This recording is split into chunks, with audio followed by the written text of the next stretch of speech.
Welcome to the Pencil Bob channel. Most of our stories are fiction but based on real events. I hope you enjoy my stories. Please like and subscribe and hit that notification icon so you never miss out. Now on with the story.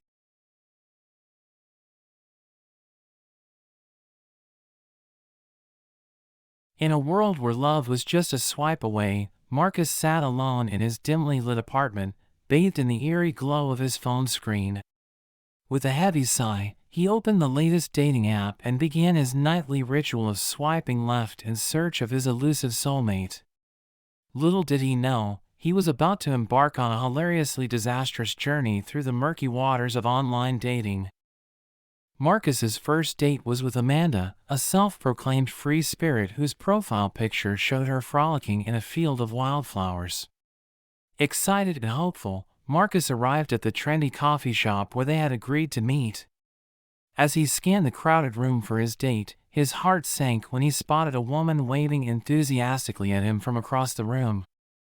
Amanda looked nothing like her profile picture. Instead of the ethereal beauty he had imagined, she was a middle-aged woman with a penchant for leopard print and a laugh that could shatter glass. Despite the initial disappointment, Marcus decided to give Amanda a chance.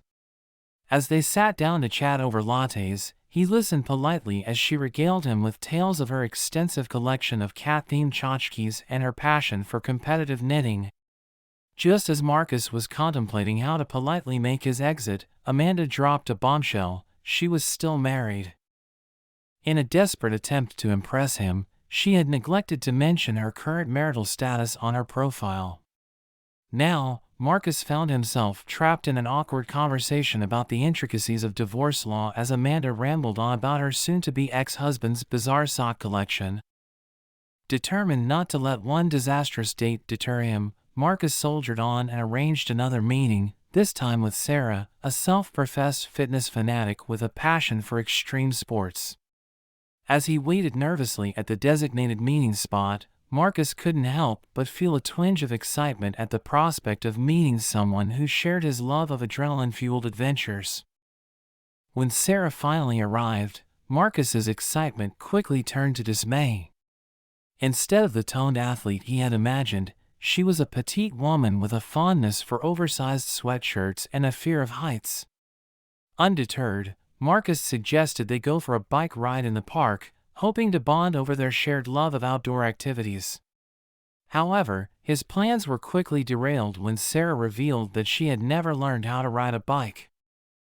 As Marcus struggled to teach her the basics, they attracted a crowd of curious onlookers who watched in amusement as Sarah wobbled precariously on two wheels, narrowly avoiding collision with a startled jogger. Despite the disastrous date, Marcus found himself inexplicably drawn to Sarah's quirky charm and infectious laughter.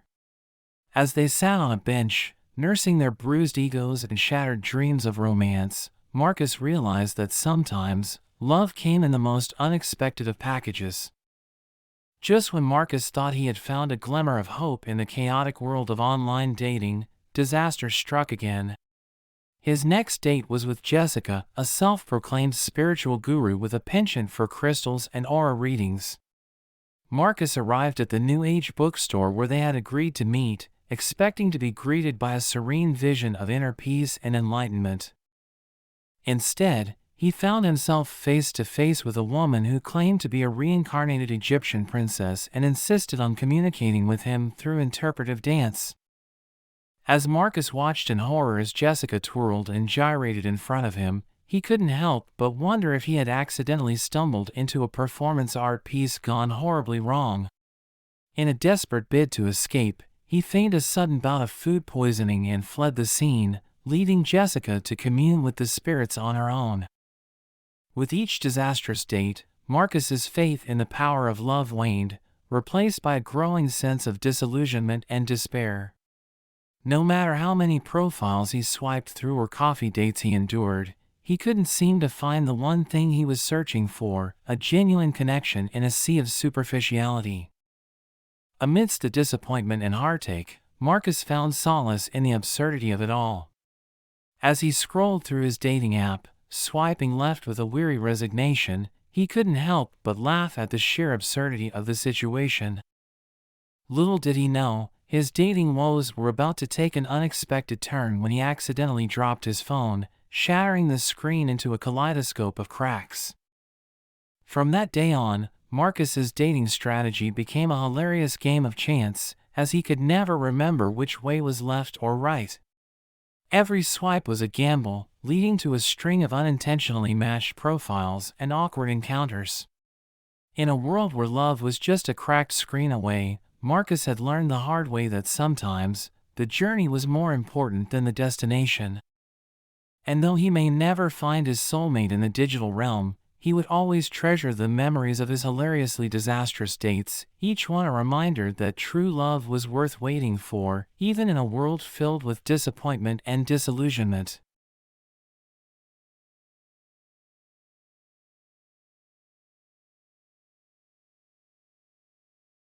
Amidst the peaceful suburban neighborhood of Willowbrook Lane, peace reigned supreme. That is until the arrival of the newest resident, Mr. Johnson, who seemed determined to disrupt the tranquility with his incessant lawn mowing at the crack of dawn and his taste for blasting polka music at all hours of the night. The residents of the street, already on edge from months of lockdown-induced cabin fever, decided they had had enough. Thus, the neighbor wars began. It started innocently enough. Mrs. Thompson from number 12 placed a sign on Mr. Johnson's lawn, declaring it a protected wildlife sanctuary. Chuckles were shared amongst the neighbors as they watched Mr. Johnson's puzzled expression. But this was just the beginning. The following day, Mr. Johnson woke up to find his car covered in sticky notes, each one bearing a different insult in bold, colorful letters. Undeterred, he retaliated by placing a garden gnome army on Mrs. Thompson's lawn, each gnome armed with tiny pitchforks and menacing scowls. The battle escalated. Mrs. Thompson responded by filling Mr. Johnson's mailbox with glitter, causing a sparkly explosion of epic proportions when he opened it. In retaliation, Mr. Johnson strategically placed a life-sized inflatable T-Rex in Mrs. Thompson's front yard, complete with roaring sound effects that echoed through the neighborhood. As the pranks grew more elaborate, so too did the laughter and camaraderie amongst the neighbors. Soon, it wasn't just about getting rid of Mr. Johnson, it was about outdoing each other with the most outrageous and absurd pranks imaginable. Mr. Johnson woke up one morning to find his lawn transformed into a makeshift beach, complete with a kiddie pool, lounge chairs, and a giant inflatable palm tree. Not to be outdone, he retaliated by setting up a fake crime scene in Mrs. Thompson's driveway, complete with police tape and chalk outlines of imaginary bodies. The neighbor wars reached new heights of absurdity when Mrs. Thompson enlisted the help of the local marching band to serenade Mr. Johnson with an impromptu concert on his front lawn. Not to be outshone, Mr. Johnson responded by hiring a mariachi band to play outside Mrs. Thompson's bedroom window at 6 a.m. on a Sunday morning. The pranks had escalated to a point of no return when disaster struck. Mrs. Thompson and Mr. Johnson, in their relentless rivalry, secretly sneaked into each other's homes and planted inflatable bounce castles that, when blown up, wreaked havoc. The peaceful neighborhood was plunged into chaos as the bounce houses swelled to ridiculous sizes. Pieces of the inflatables protruded from windows and doors, damaging the walls and roofs. As terrified neighbors gazed from their front steps, they understood that the neighbor wars had gone too far. In the end, it was a humbled Mrs. Thompson and Mr. Johnson who finally called a truce, their once immaculate lawns now a tangled mess of deflated bounce castles and glitter-covered gnomes. As they surveyed the chaos around them, they couldn't help but laugh at the ridiculousness of it all. Peace was finally restored to Willowbrook Lane, albeit with a few lingering traces of glitter and the occasional rogue garden gnome. The neighbor wars may have ended in disaster, but the laughter and camaraderie shared amongst the residents would be remembered for years to come.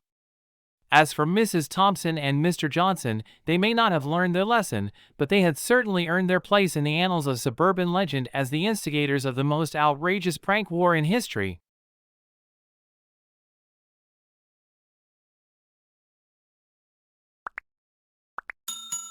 I would like to thank you for watching the video to the end.